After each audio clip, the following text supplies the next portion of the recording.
Coming up in the Bahamas tonight, the first solar-powered government complex opens as the Prime Minister addresses the broad plan for energy reform. Also tonight, a bilateral agreement signed today formalizing efforts to eliminate 2 regular breaches by Dominicans. Coming up in the Bahamas tonight, the government close to signing an agreement with Haiti to import agricultural goods. Now in HD.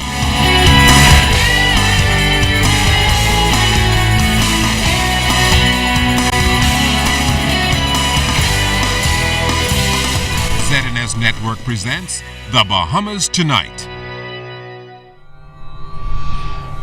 This portion of the news brought to you by BTC Everyday.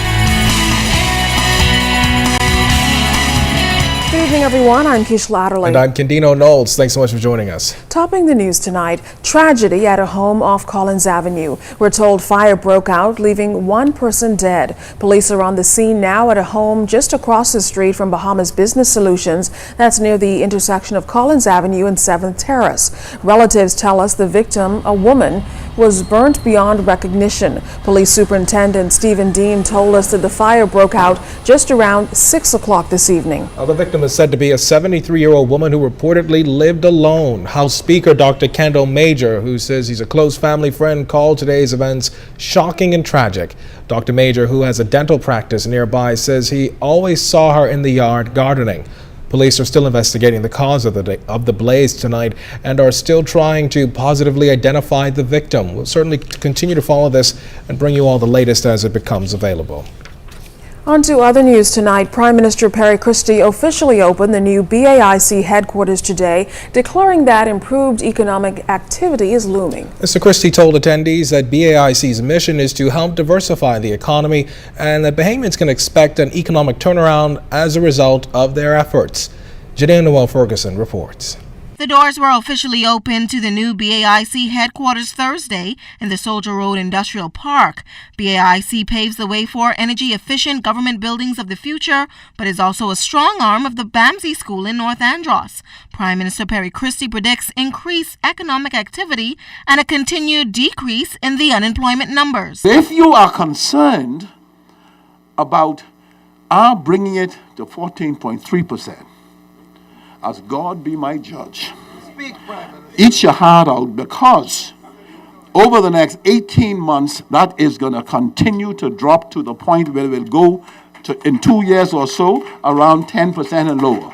There are increasing numbers of people with money who have recognized that the Bahamas is the best place to be in this region and the best place to invest in this region, and they're trying to do so. And the challenge for us is not whether or not there are people to invest, but the challenge for the country is how do we ensure that Bahamians are benefiting from it in a maximum possible way. Mr. Christie said BAIC's mandate is to be the engine to explore the commercial value of the country's natural resources. Whether or not we are able to have a sustainable industry in the production of rock for building purposes, and the answer is yes. If so, how do we do it, and how do we get more than we do as just a regulator? How do we get participation? 2, right? Sand and aragonite for industrial purposes, for even beach renourishment purposes. BAIC Chairman Arnold Forbes believes they are up for the challenge. That if we explore the natural resources that we have in this country, I believe that we can successfully diversify and move away from a solely touristic and banking economy to something that is more diversified. So we'll bring back a report hopefully within the next 5 to 6 months. The new BAIC building is estimated at $2.3 million, completed under its initial budget of $2.6 million. Janae Noel Ferguson, ZNS Network News.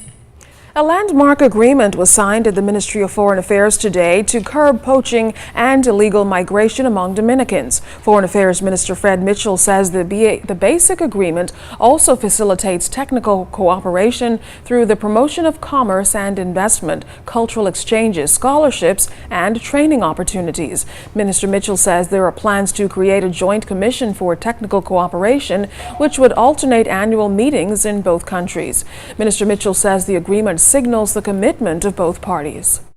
We envisage that in the months ahead, we will sign a Navy-to-Navy agreement that would standardize the interaction between the navies, the two navies, and the sharing of efforts by each of them to put a stop to illegal fishing and migration. What is actually happening in the execution of this is that the navies have already been talking to one another, learning their operational procedures. The Dominican Republic has said there's a commitment, I think, to put trackers on the boats and ships, and so we'll be working together to try and manage this problem. Now, Minister Mitchell adds the relationship of the countries should extend beyond illicit activity, as the Dominican Republic is the top tourism economy in this region.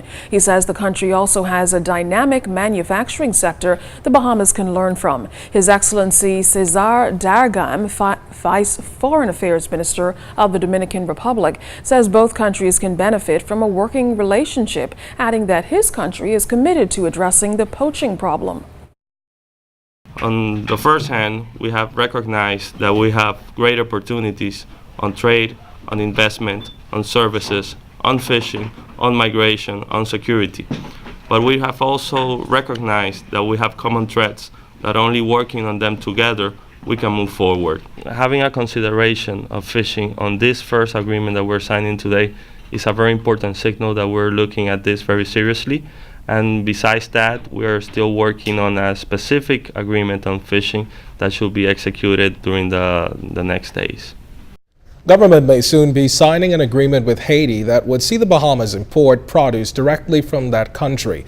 Back from a fact-finding mission to Haiti last week, Minister of Agriculture V. Alfred Gray says he now intends to advise Cabinet to sign a memorandum of understanding and technical agreement, which would also benefit Bahamian businessmen who would be able to tap into the Haitian market.